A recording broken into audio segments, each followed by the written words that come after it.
Language, culture, custom, tradition serve absolutely no purpose if they cannot be used to serve as the cipher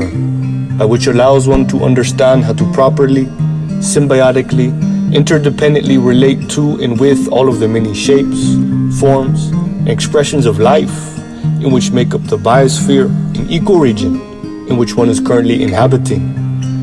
This is the only value and purpose for ancient language, custom, tradition, and culture to serve as the cipher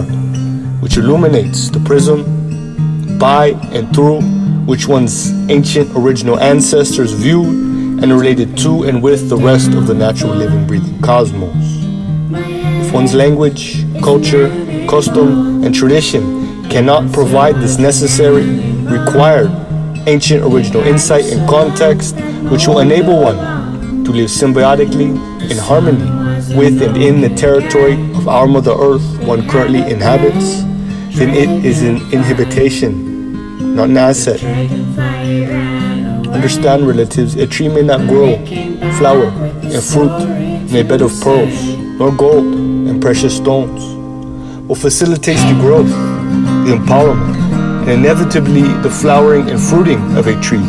is the dirt, the mud, the clay, sediment, the supposed filth a tree is supposed to be rooted in, its connection to and within and as a part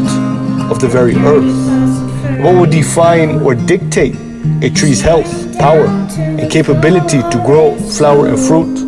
What will predicate and define the bounds of its potential for growth and perfection will be how deeply it is able to connect to, be one with, and sink in with the earth, the macroorganism in which it is just a lesser aspect of.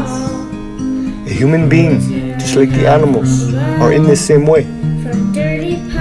Understand, the further a people willingly or unwillingly become separated from and disconnected to and exist now sanctified from the natural world, the weaker, more impotent, and the further away from one's true nature, true potential, health, natural original behavior, and most optimum state one will find oneself in. Further away from Creator, and thus further away from oneself. Religion, God, ritual, ceremony, magic, books, knowledge, ethics, herbs, man-made laws, philosophy, science, technology cannot remedy this state, but only serve to sustain it. For only one's reconnection to the natural world and one's natural state may provide the cure, the immunity to the disease which afflicts this world. No matter what ecoregion and what age manifested one's people, no matter where one's ancestors come from, all our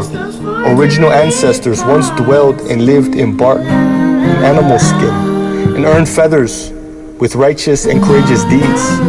and knew themselves only as children of this our Mother Earth. And no matter how much has been systematically stolen and withheld from one's lineage through colonization,